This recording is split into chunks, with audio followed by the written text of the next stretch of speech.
Hello, welcome to Starting Out as a Freelance Translator, Business Skills for People New to the Industry.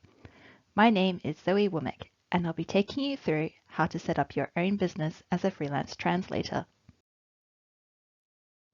Here's a quick overview of what I'll be talking to you about today. I'll tell you a little bit about myself and the Self-Employment Assistance Program, and then I'll talk about the first steps in setting up your business, then financial records, accounting and invoicing, marketing, websites, and social media, and finally, how to keep organized with good project management.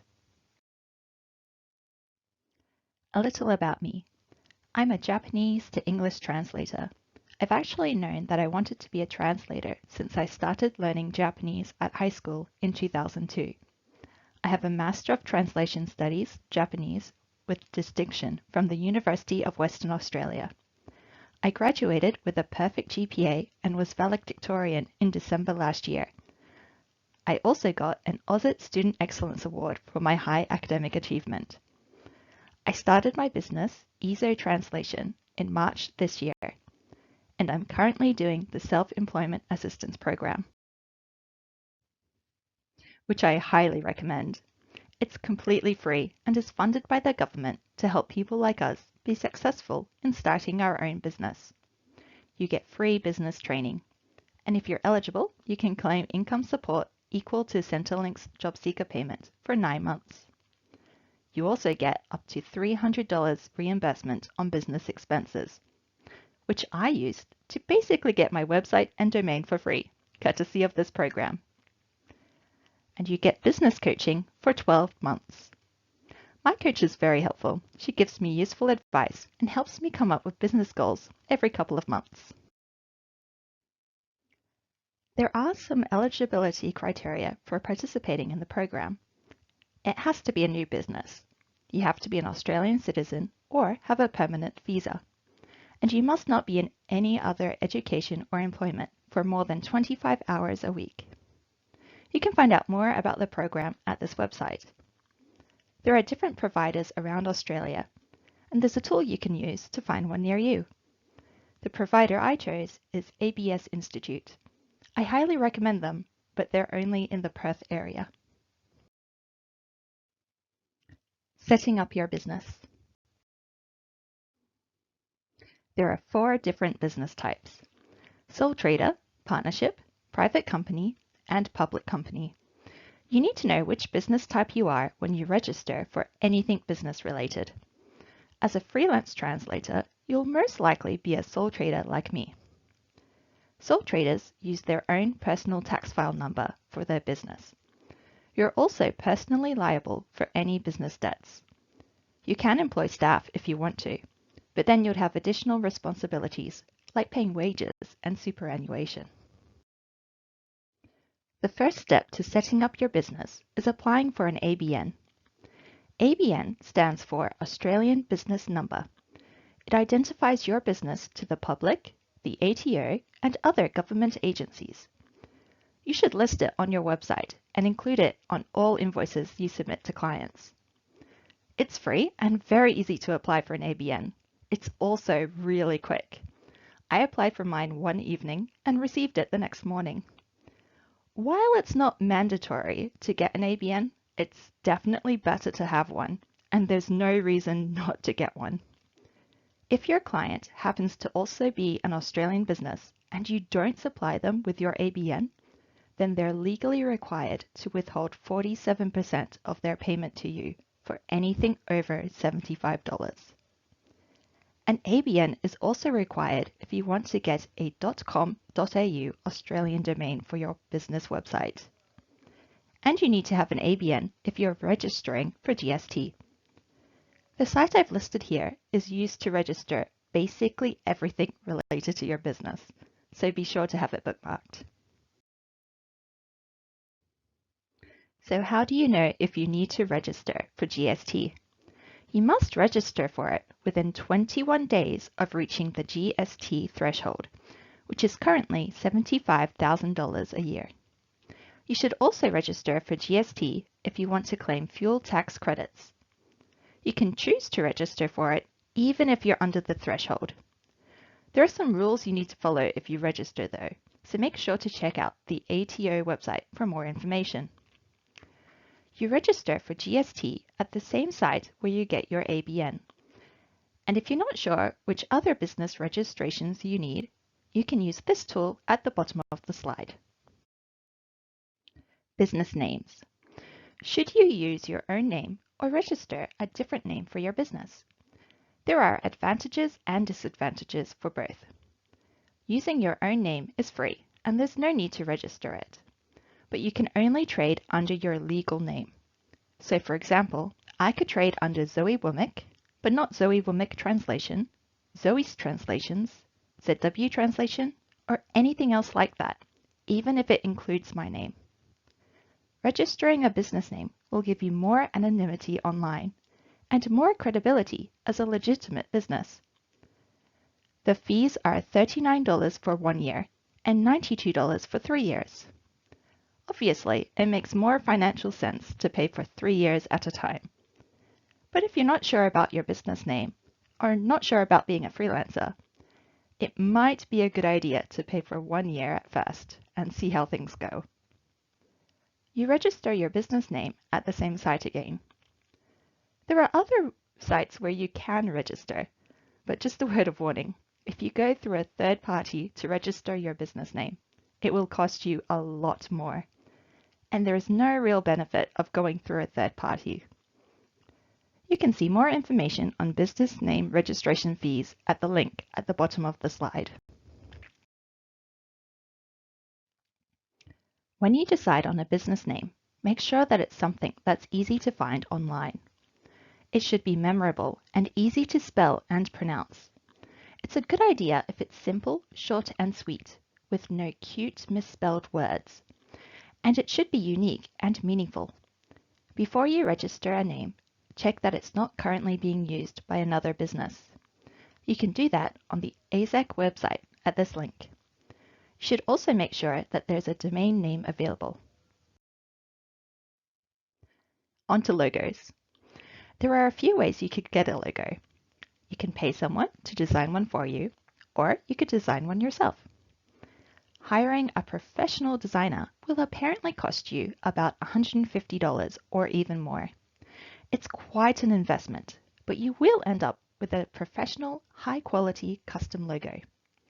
You could hire a freelance designer on a platform like Fiverr, Freelancer, or Upwork. They charge various prices, and you can't be sure of the quality, so definitely do your research and read a lot of reviews before hiring someone online. Or you could do what I did and design a logo yourself, which is free.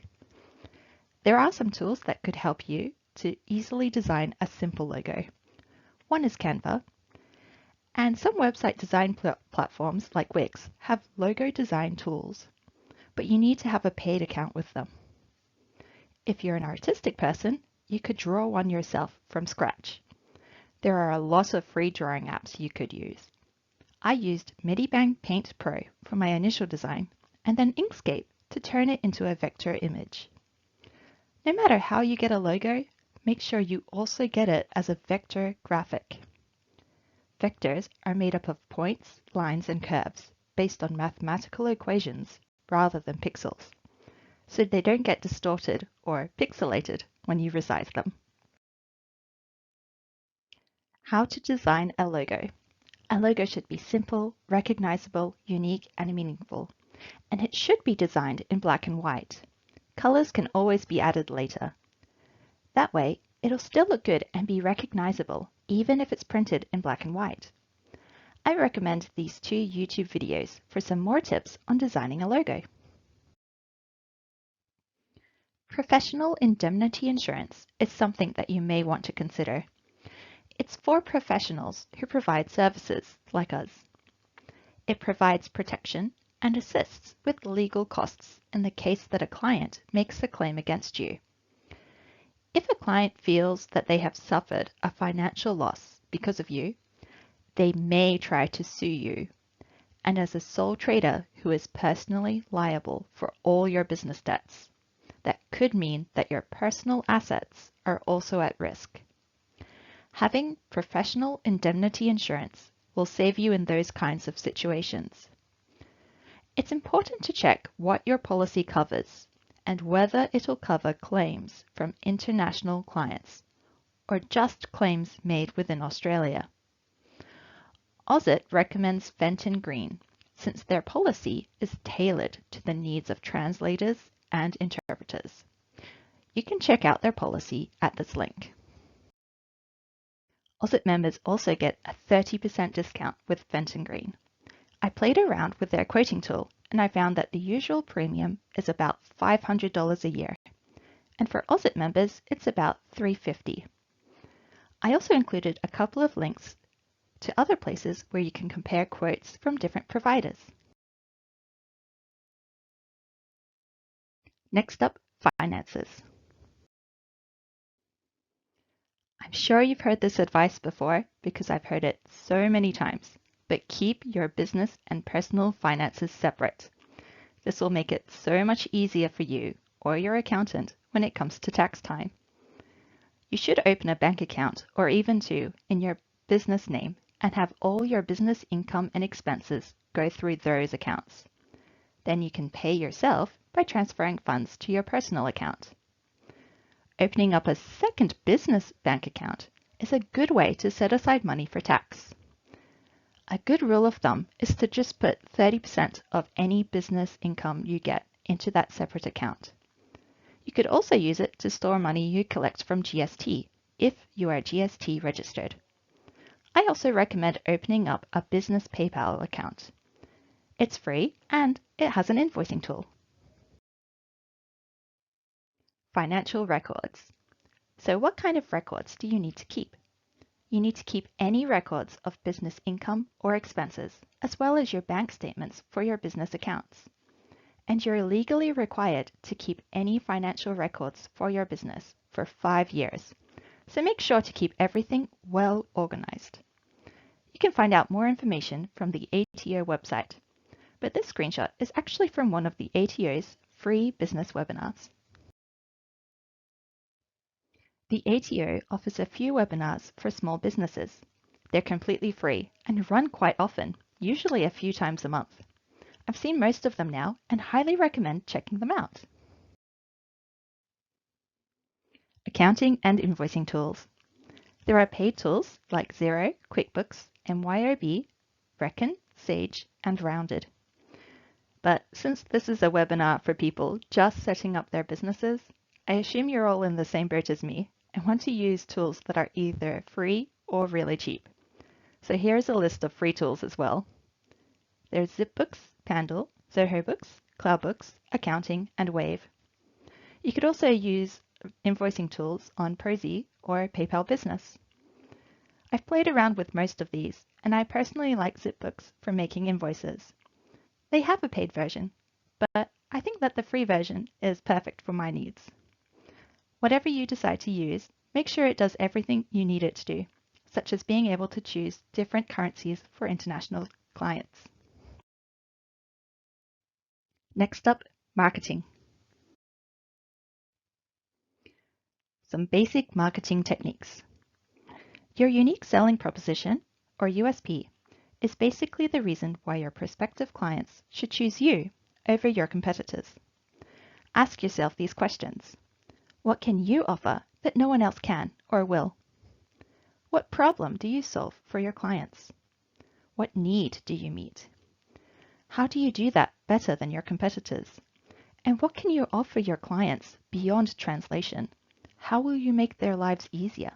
Can you save them work or time? Make the whole process easier? Solve their issues? Make them look good within their organization? Next, you need to understand your target market. Who is your ideal client? How will you meet their needs? How will you reach them? Do they use social media? Which platforms? Are they more likely to see a physical flyer somewhere? Consider things like their geography, demographics, behavior, lifestyle, and values. Learning basic copywriting skills will help you so much with your marketing. This is a book I found at my local library. It had a lot of useful information in it.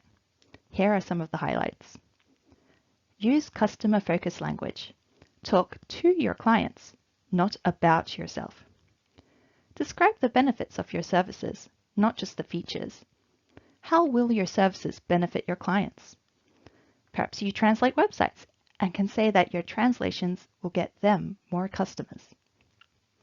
Use descriptive and influential words, but be careful to avoid overused words that may sound far-fetched or scammy, like exclusive or no risk.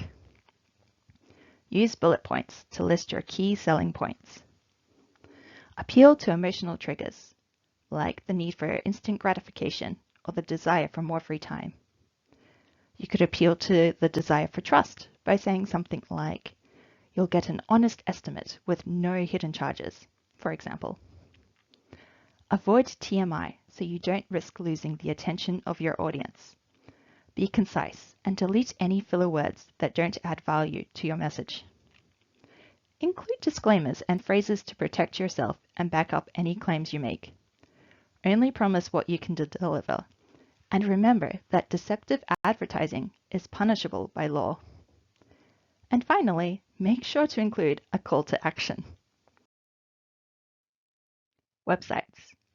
You could pay someone to make one for you, or you can make one yourself. There are some platforms that make it easy to design your own website. The main ones are Wix, Squarespace, and WordPress. There are actually two versions of WordPress. One of them is free and allows more customization, but requires you to have more knowledge about what you're doing. And the other one costs money, but makes it easier for you. There's also Webflow and Weebly, but I don't know much about those. If you're not sure, I recommend checking out some YouTube videos comparing the various platforms. Here's one by Peyton Clark Smith that I found helpful. What should you include on your website? Start by saying who you are. It's important to be transparent and give things like your name, location, and clear contact details. If you're using a business name like I am, it's a good idea to spell out that it's you behind that name. What can you offer your clients? List the services you offer, your specializations, language directions, and include your USP. A statement of your commitment to high quality and professional standards. Explain how you achieve that and give evidence to support your statement. Maybe add some social proof to show that you have a track record of providing high quality translations. You can do this through things like client testimonials, detailing translations you've had published, or by showcasing work samples. But make sure that you don't violate any NDAs. Show off your writing flair and great command of the language. Let potential clients see that you are a wordsmith and can produce quality prose. And finally, it's a good idea to translate your website into both or all of your working languages. What pages should you have on your website? It's good to aim for about 4 to 6 pages, but combine any sections that are a bit thin on content. Your homepage should say who you are, what you offer, and where you're located. Make sure to also say what your language pair is and what your specializations are. On your About page, you should include information about any qualifications and experience you have, the professional associations you're a member of, and maybe a Why Work With Me section. Services and pricing or quotes. You could combine these on the same page. Make sure to list the range of services you offer and the benefits of using your services. There's a lot of debate about whether we should list our rates on our websites. If you don't want to add your prices, you could just give a price range or a note explaining how you determine the price and instructions on how to get a quote. Adding a quote form is also a good idea. Contact. You should have a contact page where you list the different ways people can contact you. Your email address, phone number, social media handles, postal address if applicable, and it's a good idea to add some kind of contact form. A blog is optional. If it's completely professional and insightful, it could enhance your image as a professional translator. And if you update it regularly, it should be good for SEO as well. You could include your privacy policy or terms of trade. I don't have a privacy policy exactly, but I do have sections explaining that I follow the AUSIT Code of Ethics and Conduct, and I have screenshots of the section on confidentiality in particular in both of my working languages. I think it's a good idea to see what other translators have done, just to get some ideas and inspiration for your own website. Feel free to check mine out. Email domains. It's a good idea to purchase your own domain for your business, rather than just using a free domain like Gmail, Hotmail, or Yahoo. A professional domain will give you credibility as a legitimate business, whereas free domains may give a bad impression since they are often used by scammers, so people may doubt your authenticity. It's also a good idea to have a professional and customized email signature. This is mine. I have my name, language combination, photo, logo, business name, email, website, time zone, and some social links. Creating a Google business profile is another easy thing you can do to get more exposure online and get more traffic to your website. It's especially important if you expect to get mostly local clients. Now on to social media. Here are a couple of quotes from a book I read called Working in the Gig Economy: How to Thrive and Succeed When You Choose to Work for Yourself, which I think show the importance and power of using social media to your advantage. There are so many social media apps now. How do you know which ones to use? It's unrealistic to be active everywhere at once, and you'll wear yourself thin if you try. Remember when I said that it's important to understand your target market? Think about what platforms they're likely to use and focus on those. For example, if I want to target clients in Japan, I'll focus on the apps most popular there, which are Line, Twitter, Instagram, Facebook, and YouTube. Once you've decided on your social media platforms, you need to make your profiles. I recommend keeping all your handles and usernames consistent and using your logo as your profile picture. You should try to add your USP to your description and also include links to all your other profiles if it's an option. Follow and use relevant hashtags. Following hashtags is a good way to see interesting posts, and using hashtags is a good way to get your posts seen by a wider audience. Follow and connect with others. Definitely connect with other translators, but also with any industries or companies you want to work with in the future. For example, if you want to specialize in translating games, connect with gaming companies. That way, you'll be the first to know if they ever post about looking for a translator. And if you've been active online, you should already be on their radar. LinkedIn is especially good for networking, but make sure that you send personalized messages whenever you send connection requests to people you don't know personally. A lot of people will just ignore requests if they don't recognize your name, or if you haven't included a message letting them know where you know them from and why you'd like to connect with them. Join groups. This is also a really good way to network, and you can ask and answer questions and learn from more experienced practitioners. And of course, post and interact with other people's posts on social media. If you're always popping up on people's feeds, they'll be more likely to remember your name, especially if the posts you make are interesting and insightful. Joining groups is a good way to network and learn from others who are more experienced. You can ask and answer questions, and giving insightful answers to other people's questions is also a really good way to become known as an expert in your field. So once you've gained some knowledge about the industry, make sure to share it with others. I highly recommend joining these two Facebook groups for translators: the Australian Translators and Interpreters Space, and if you happen to be a Japanese English translator like me, I also recommend the JE Translator Hub. I'm not sure if there are groups like that for other language pairs, but you could always start one if there isn't. And you should follow the AUSIT Facebook pages. There's the national page and also separate pages for the local branches. And of course, you need to post and interact on social media. But it's very important not to just spam people with ads for your business.